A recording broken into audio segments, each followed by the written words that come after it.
Hello everyone, আসসালামু আলাইকুম। আজকে আপনাদের আবারও নতুন একটি ভিডিওতে স্বাগত।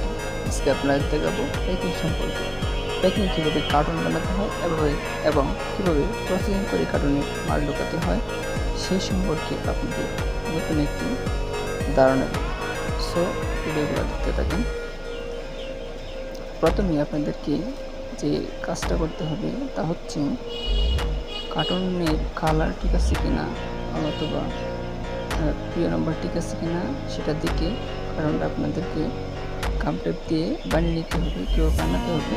আপনারা ভিডিওর মাধ্যমে দেখতেই পাচ্ছেন। সো ভিডিওটা দেখতে থাকুন। কার্টুন বানানোর কাজ চলতেছে। কার্টুন বানানোর পরে যে কাজটা করতে হবে সে সম্পর্কে আপনি ধারণা দেব। সো কার্টুন বানানোর পরে কার্টুনের মালটা কীভাবে করতে হয় বা কার্টুন মালগুলো প্রস্তুত করে রাখতে হয় সে বিষয়ে আপনাদেরকে ধারণা দেব। সো প্যাকিং করার পরে ফোল্ডিং প্যাকিং পলি করার পরে কার্টুনে মালগুলা সাইজ ওয়াইজ রাখতে হবে, যে একে সেম সাইজের সলিড কার্টুন এটাকে বলি। একই সাইজ পিস কোয়ান্টিটি কত পিস একটা মিনিমাম একটা পিস কোয়ান্টিটি করে তারপর কার্টুনে রাখতে হবে।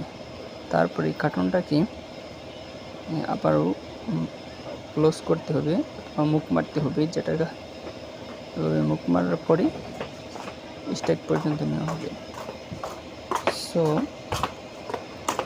ভিডিওটা দেখতে থাকেন।